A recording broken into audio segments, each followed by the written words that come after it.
Thank you for joining us this evening. Regular scheduled council meeting of the Park City City Council on May 11th, 2021 at 7 p.m. Marlo, would you call the roll? John here. Here. George Glover. Here. Ben Sosetta. Melvin Kerr. Here. Tom Jones. George Capps. Here. Brandy Bailey. Here. Jim Schrader. Here. Mr. Mayor, you have a quorum. Thank you. Tonight, Pastor Gary Whitting is going to lead in the invocation, and Brandy Bailey is going to lead in the pledge. If everybody please stand. Our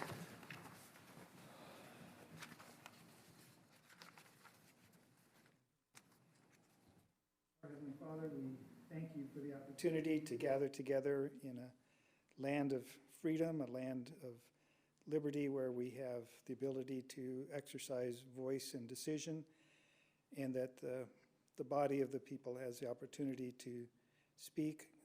And we know that this is a wisdom that you have established in this land. We're grateful, and we're grateful for those who serve us, and we pray that the wisdom of heaven might rest upon them, that their decisions might be made with this wisdom, that might be made for the benefit of the people. And we ask, Father, now that you will bless and strengthen them in this cause, and we pray your watch care over this meeting in Jesus' name. Amen. Amen. I pledge allegiance to the flag of the United States of America and to the republic for which it stands, one nation, under God, indivisible, with liberty and justice for all. Thank you. You may be seated. The first item on the agenda is approval of the agenda. George? Yeah, I'll make a motion to approve the agenda as presented. And Jim? I second that. We have a motion and a second. Not seeing any further discussion. All those in favor signify by saying aye. Aye. Opposed? And that motion passes 6-0. Tonight, we have a couple of proclamations underneath awards and presentations. Thank you, Mayor and Council. It is my pleasure to stand before you this evening in recognition of our employees. As the Mayor has indicated, we have two proclamations this evening.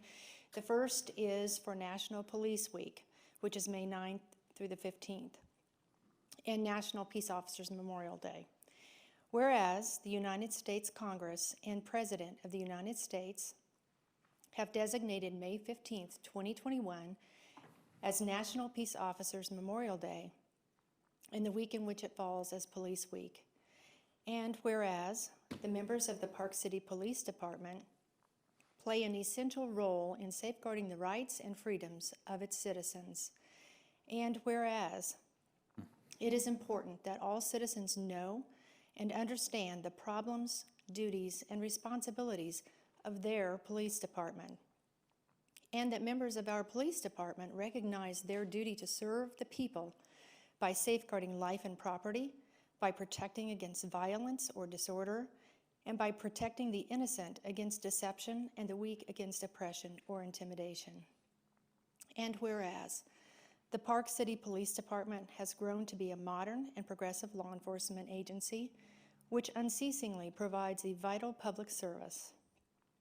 And whereas the City of Park City asks all citizens to join in honoring the police officers, past and present, who by their faithful and loyal devotion to their responsibilities have rendered a dedicated service to their communities, and in doing so have established for themselves an enviable and enduring reputation for preserving the rights and security of all citizens.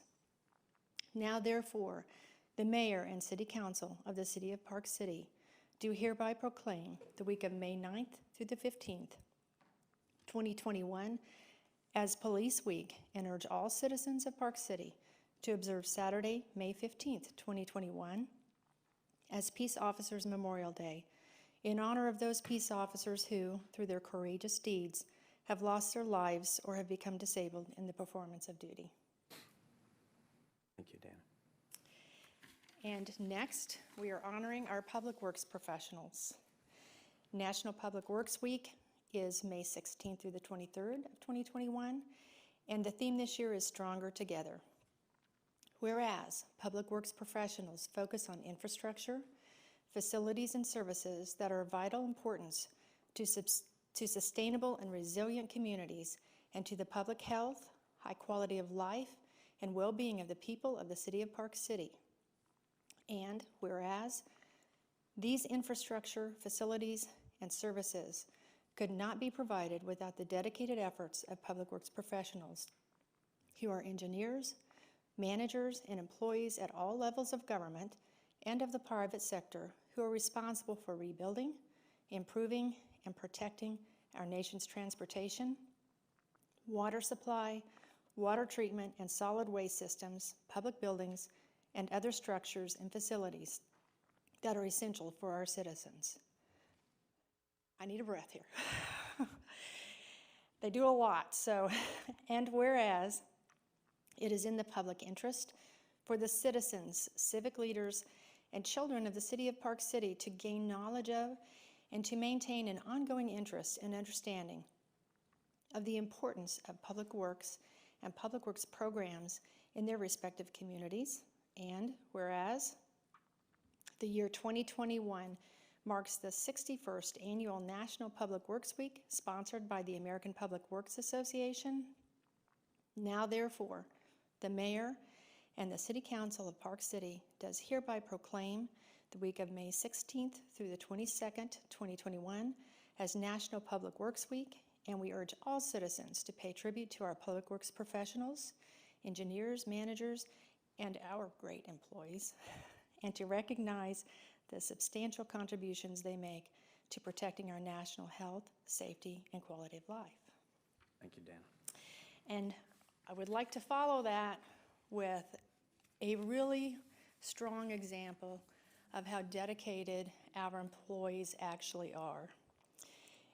April 28th of 1992, in a council meeting, another council in a previous city hall that we had, we were able to introduce, I wasn't there because we have someone who's grown up in the community and actually has worked here for 29 years, and I would ask Alan Owen to come forward, please. Alan started with the city in a park position, and he was later promoted into our street supervisor and has served in that capacity since 2002. There is no better example of dedication to a position. 29 years is a great period of time for someone to dedicate themselves to a career, and we appreciate that very much, Alan. It's been an honor and a pleasure. Alan, on behalf of the citizens of Park City, I'd like to present to you a service award for 29 years. Cool. And thank you, and you're going to leave a huge hole here that we're going to have to try to fill. I'm sure you guys will do fine. It's been a pleasure. Thanks, Alan. And would you guys like to turn around and get a picture?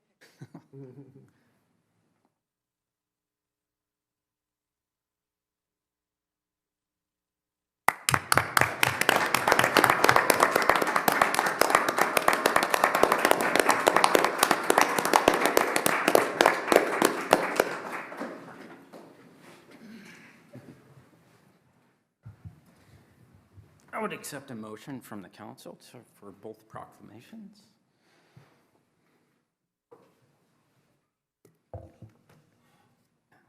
John Make a motion, we approve both proclamations. and Brandy. A second. We have a motion and a second. All those in favor signify by saying aye. Aye. Opposed? And that motion passes 6-0.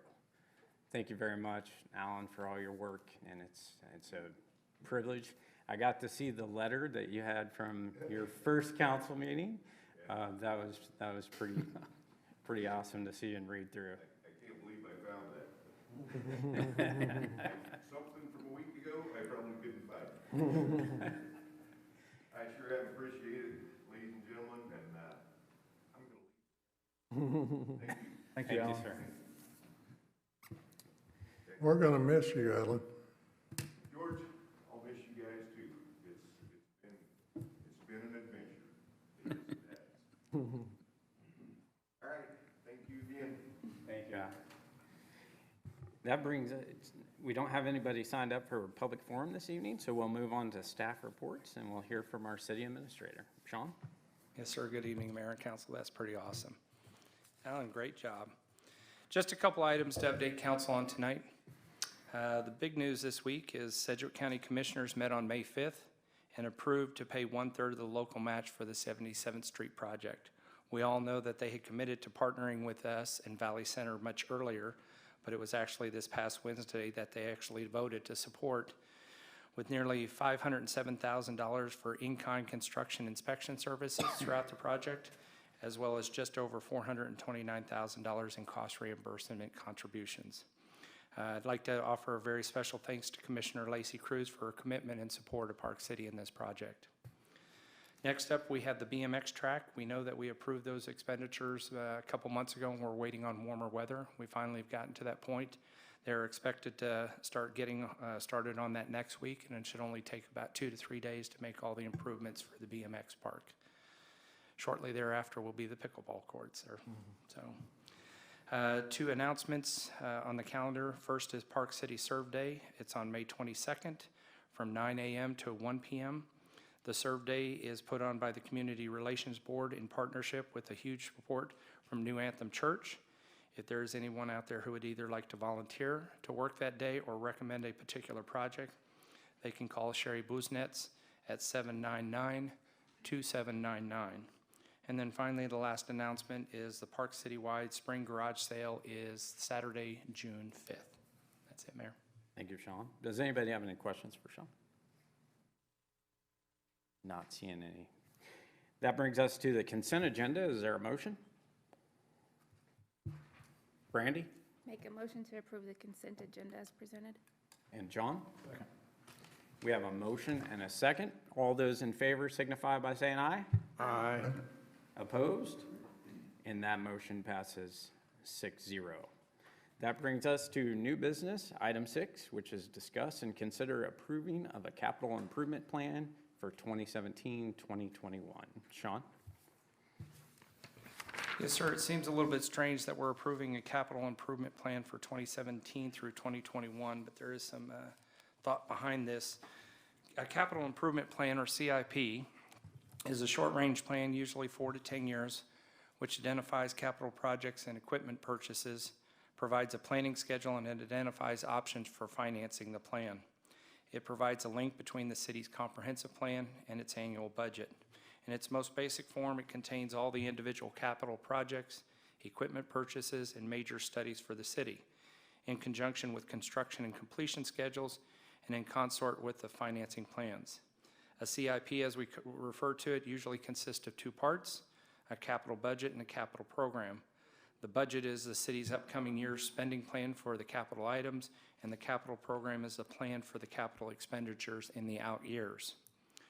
The goals and the objectives of our CIP are: 1, to provide a systematic evaluation of all potential projects at the same time, to stabilize the city's debt and consolidate projects to reduce borrowing cost, to serve as a public relations and economic development tool, and then finally to focus on preserving the city's infrastructure while ensuring the efficient use of public funds. Now, staff has been working for the last several months on developing a CIP plan for 2021 through 2026. But many of the projects, the priority of those projects and the anticipated cost are currently unknown. Council approved a contract with Wilson & Company back in March to conduct a comprehensive assessment of both our water and our wastewater systems. Staff's intentions are to wait until the completion of that assessment and then use the recommendations from that report to finalize our CIP submission. Once it is complete, it's required the CIP is presented to the Planning and Zoning Commission for their recommendation before it's being brought to council. Prior to that final approval, the city's bond council has advised that the city can adopt an interim CIP, and that's what I'm asking to get approved tonight, is an interim CIP that contains a listing of the recently completed and ongoing projects, as well as those projects that are imminent. And by doing so, financing those projects can be incorporated into the city's bond structure without actually impacting the city's legal debt margin of 30% of the city's assessed valuation. Proposed projects to be included in the interim CIP include the 61st Street Bridge, which was actually started in 2017 and completed last year, the Broadway Sewer Extension Program that was completed in 2020, 61st Street improvements the 77th Street improvements, the new 53rd Street lift station, and then the water and wastewater evaluation that's being conducted by Wilson and Company. Staff recommends approval of the interim capital improvement plan for 2017 through 2021. Thank you, Sean. Does anybody have any questions for Sean on this? Brandy? I don't have any questions. I think you explained it well, so I make a motion to approve the capital improvement plan for 2017 to 2021. Okay, Jim? And I'd second that. Okay, we have a motion and a second. Not seeing any further discussion. All those in favor signify by saying aye. Aye. Opposed? And that motion passes 6-0. Thank you, Sean. Yes, sir. That brings us to item 7, which is discuss and consider approving a resolution authorizing and providing for payment of the cost of certain improvements included in a multi-year capital improvement plan. Sean? And this follows up to the interim CIP. KSA 14-570, as amended by Charter Ordinance C39-2019, provides that the city may file with the governing body a multi-year capital improvement plan for the development of the city, including public improvements, acquisition of necessary land, acquisition of equipment, vehicles, and/or other personal property to be used. Upon approval of the CIP, the city is now authorized to issue its general obligation bonds in an amount sufficient to carry out such plans and associated costs, and by resolution shall specify the amount and the purpose of the general obligation bonds to be issued. This resolution will serve as the initial authorization for both 77th Street and 53rd Street lift station, as well as reauthorizing the 3 previous projects that were either completed or have been ongoing. Staff recommends approval, and if there are any questions, we do have Dominic with Gilmore and Bell here tonight to answer any questions council may have. Okay. Does anyone have any questions on the proposed resolution? Brandy? I make a motion to approve Resolution 1069-2021, a resolution authorizing and providing for payment of the cost of certain improvements included in multi-year capital improvement plan. And John? Second. Okay, we have a motion and a second. Is there any discussion? Not seeing any. Marla, would you call the roll? Sean Lanier, Aye. George Glover, Aye. Ben Saucetta, Melvin Kerr, Aye. Tom Jones, George Capps, Aye. Brandy Bailey, Aye. Jim Schrader. Aye. And that resolution passes 6-0. Thank you, Marla. That brings us to item 8, which is discuss and consider approval of an agreement with Professional Engineering Consultants, PA, in support of the 77th Street project. Sean? Yes, sir. Attached is a proposed agreement with PEC for construction materials testing and construction administration services associated with the 77th and Broadway intersection improvement project. As we all know, the 77th Street project is a reconstruction of East Ford Street, otherwise known as 77th for Park City, north from the bridge over the Wichita Valley Center floodway to Interstate 135 to address failing pavement, narrow road conditions, and an offset intersection at Seneca Street, as well as improving the entrances for businesses and installing a roundabout at 77th and Broadway. Just mentioned previously, Sedgwick County has agreed to provide all construction inspection-related services for the project, but this contract will be strictly used as an as-needed hourly basis for any construction materials testing and/or administrative services that the county is unable to provide. The rates and reimbursable expenses for the agreement are included in the attached rate schedule for an amount not to exceed $29,500. The total estimated project cost, when you factor in engineering, utility location, relocation, right-of-way, construction, Park City's portion should be no more than $630,000 total for a project that is just over $6 million in total cost. Staff recommends approval and authorizing the mayor to execute an agreement with PEC in an amount not to exceed $29,500. Thank you, Sean. Jim? I don't really have any questions, so I would move to approve and authorize the mayor to finalize and execute an agreement with Professional Engineering Consultants for an amount not to exceed $29,500 for the 77th and Broadway intersection improvements to be project to be paid from the capital Projects Fund. And John? Second. Okay, we have a motion and a second. Not seeing any further discussion. All those in favor signify by saying aye. Aye. Opposed? And that motion passes 6-0. That brings us to item 9, which is discuss and consider approval of the bid from Donlinger Construction for road improvements to the 77th Street project. Sean? Yes, sir. February, council approved the agreement with KDOT in the cities of Valley Center and Park City for the reconstruction of 77th Street North. As outlined earlier, KDOT is contributing 70% of the construction cost, and the cities are responsible for the remaining 30%, as well as 100% of the preliminary engineering, construction engineering, right-of-way, and utility adjustments. In March, council approved a three-party agreement with Sedgwick County outlining that the county would pay for the 1/3 local match with in-kind. Sedgwick County approved that on May 5th. The project was advertised last month, and the bid opening was just conducted this past week on May 6th, with a total of 4 companies submitting bids. Donlinger submitted the lowest combined bid of $1,190,098.50, which is below the engineer's estimate of $1.5 million. The base bid is for the construction of the actual roundabout intersection at 77th and Broadway. The add alternate number 1 was to do a mill and overlay from that intersection as far east to Interstate 135 that we possibly could get done. The add alternate came in at $170,009.25 for the total of $1.19 million. It is budgeted. The total estimated, again, cost of Park City, as I mentioned on the last one, throwing in engineering and everything, was right around $630 is the maximum expectation out of Park City, not $571. Staff recommends approval of the bid tabulation and authorizing the mayor to finalize and execute a contract with Donlinger once the bonds have been executed in an amount not to exceed $1,190,098.50. Okay. John?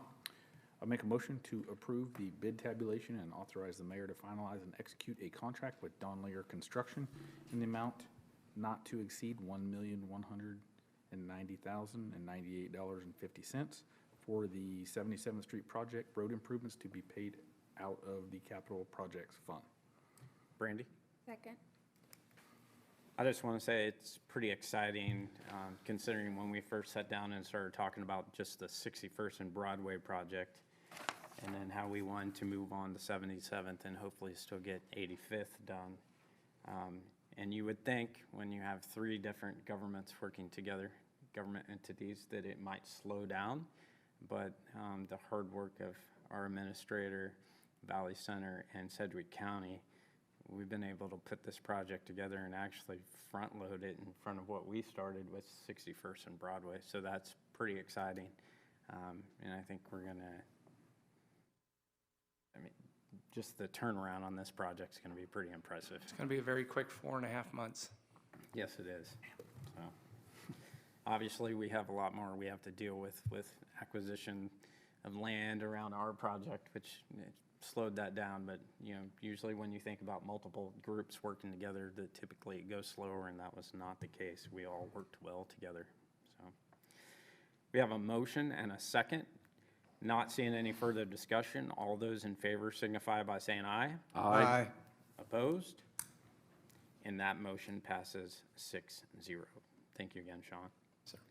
That brings us to item 10, which is discuss and consider the purchase of a skid steer loader. Simon?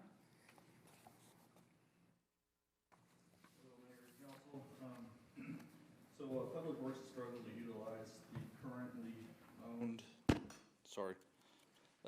2018 skid steer to its full capacity due to the being configured with wheels versus tracks.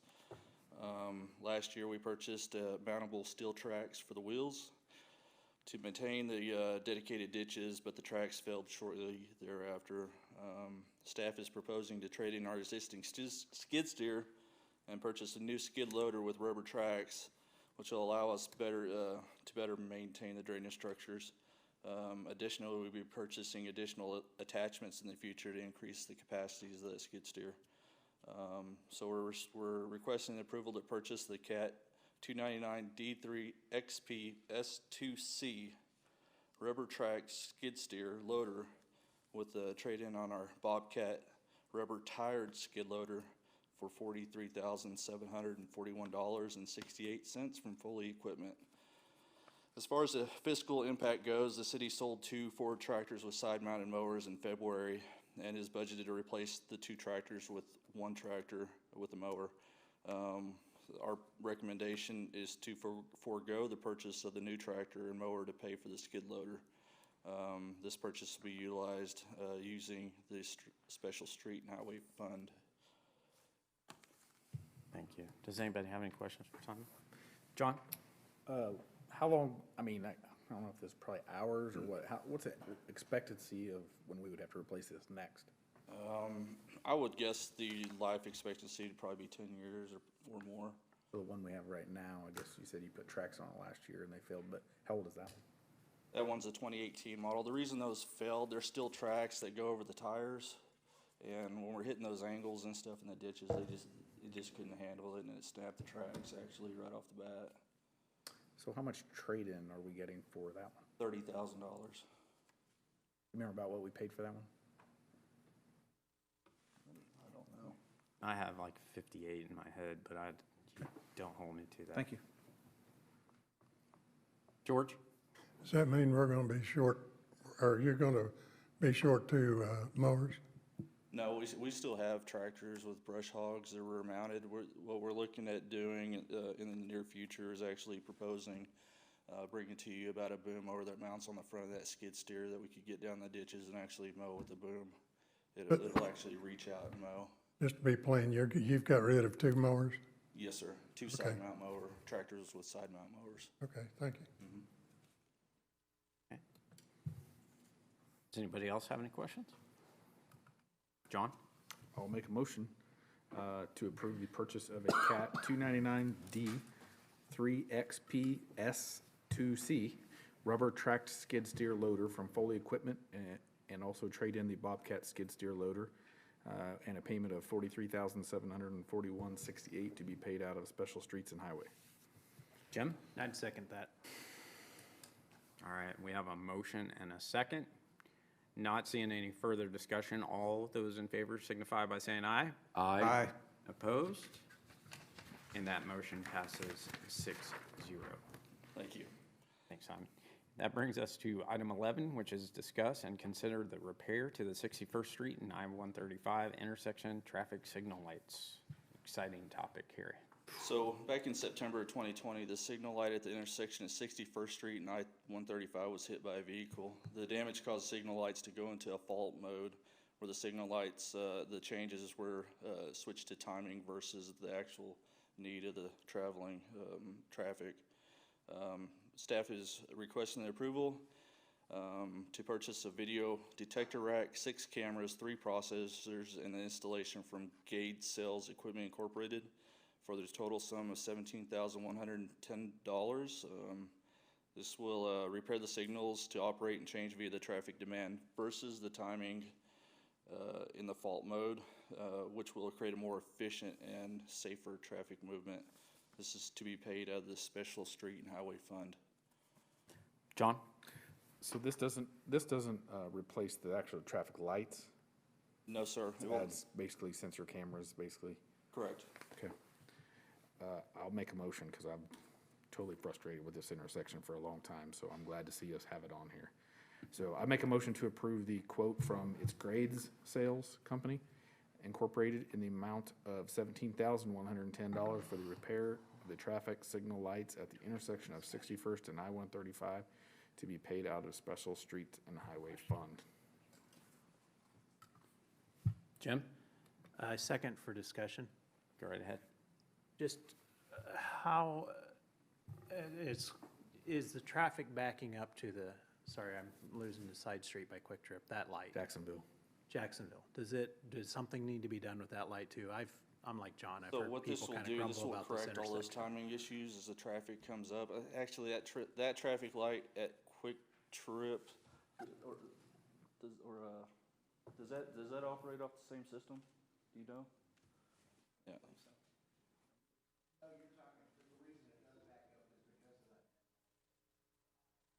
Okay. Right. So the intersection at I-135, because it's on a timer versus off of sensing the traffic itself, that would cause a backup there at the gas station. I'm sorry, I said Quick Trip, but it's not the Quick Trip, but the gas station. Is it the Quick Trip? Yeah, yeah, you're right. Sorry, I buy gas there all the time, too. Okay, I was just trying to make sure, hey, while we're talking about it, if we got one intersection cleared out. Right, and this will Clear do out the it, second because one, the too. platoon of cars, as it comes up, it'll go through that traffic light at the gas station. It'll pull up, the cameras will detect that traffic pulling up, and we'll let that platoon of cars go through. Okay, Good, Jim. yep, I'm good. Brandy? Will this also take care of the traffic light? Are they on the same signal for on the west side of 135? Both sides, Okay, yes. so when you're exiting off of the highway, it will change a lot faster now Yeah. because of this? Yes, Okay. yes, ma'am. Okay. It has 6 cameras, so there's 6. So it takes care of both the Directions. east and west side Right. of the, Okay, okay. okay. I know this has been a spot that's very frustrating at times, especially when you get some large trucks that get backed up in there and they're not in the right spot, and it just causes all sorts of issues, so it's exciting. I know this is one thing, when you first got here, you recognized right away and you wanted to get fixed, and we appreciate that. Jim? Sorry, I had one more question. What's the timing for getting this fixed? How quick are they gonna get on it?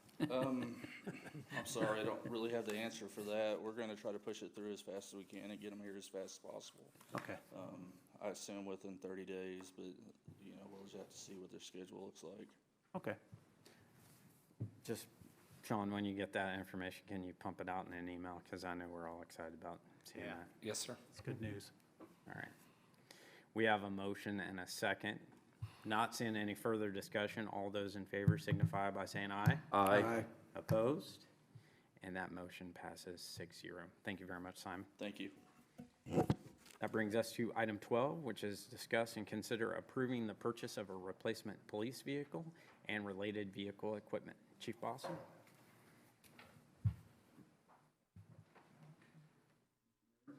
Council members. 2017, there we go, thank you. 2017 Ford Explorer police vehicle was damaged beyond repair in a recent accident. And due to the severe nature of the accident, some of the equipment could not be easily removed from the vehicle. Some equipment sustained significant damage. Other equipment was vehicle year specific, so it will not be usable in a new patrol vehicle.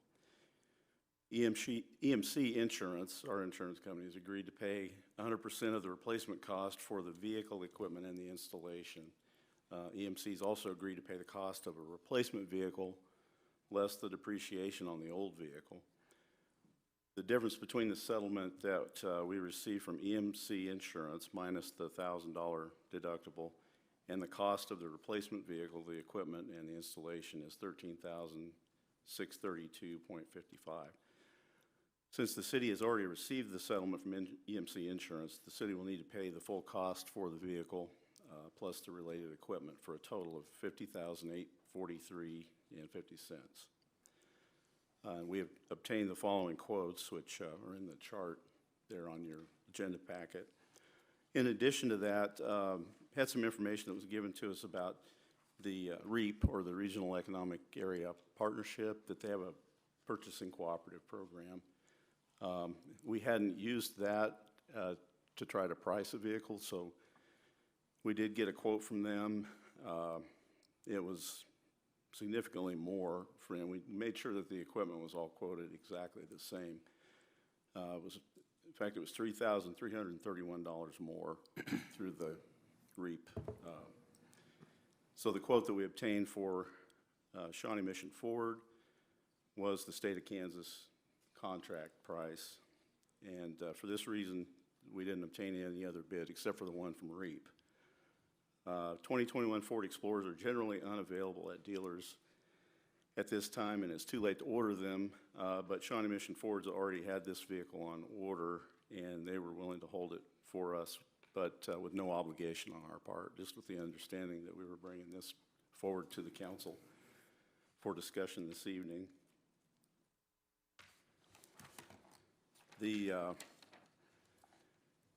only one bid was obtained for the emergency vehicle equipment.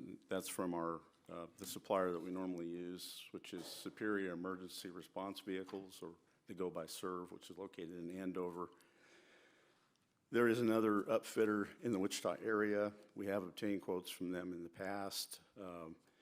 We have found, in general, that they've been significantly higher. But not only that, the problem that we experience is if we go to the different vendor, they have areas for this equipment. A lot of it is controlled areas of sale. So you go to a different vendor, you get different brands of equipment. So if we buy one brand and then we start mixing that in with equipment that we have from another brand, that's a pretty significant change for us. It's not undoable, but it does create some problems for us when we begin to look at trying to, for one thing, you get in a police car, it's got this kind of equipment. Now you get in a police car and it's got something totally different. Trinity Innovative Solutions is the dealer for our GTAC video systems. We just purchased all of our new video equipment from them, and the details for EMC insurance as far as the depreciation and so forth is on the quote sheet that is attached, called the Vehicle ACV Worksheet. The fiscal impact is unbudgeted. I believe there's a different description on your agenda packet. I'm sorry I don't have that in front of me.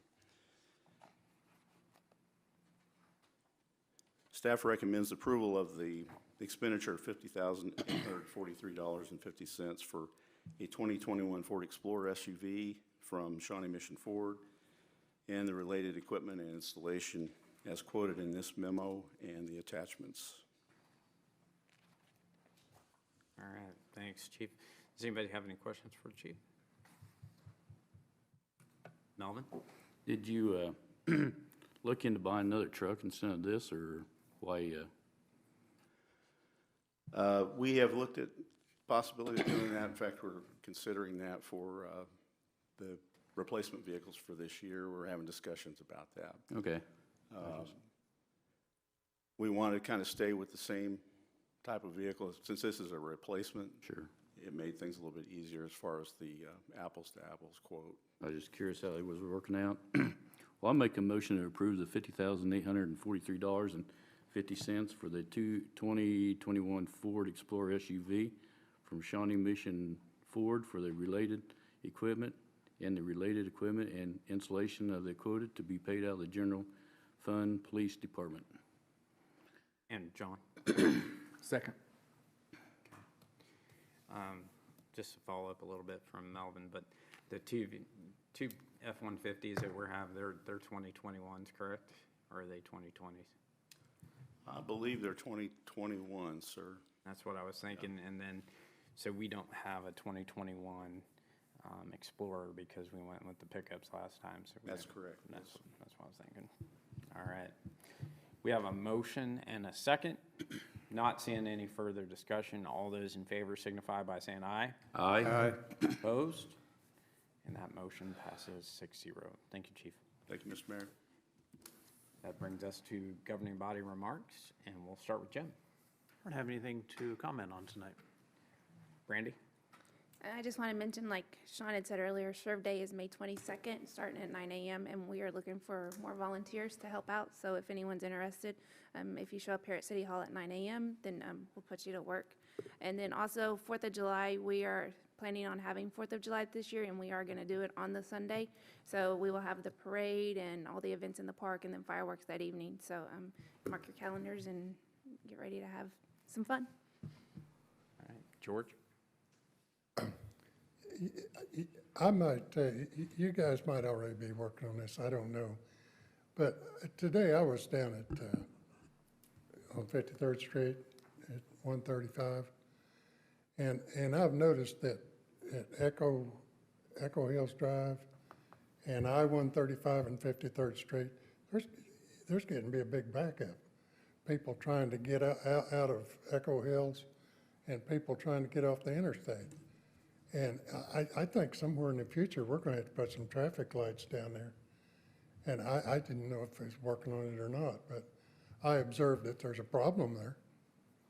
Yeah, I think we started that traffic study, which is one thing that's going to help us with those traffic lights, looking at that, but that is something that we looked at and know it's becoming a problem, especially when we get that other quick shop in there up and running and the traffic that's going to generate, that we are going to have to get with it and get those traffic control lights in on that intersection as well. I think that's gonna be pretty quick.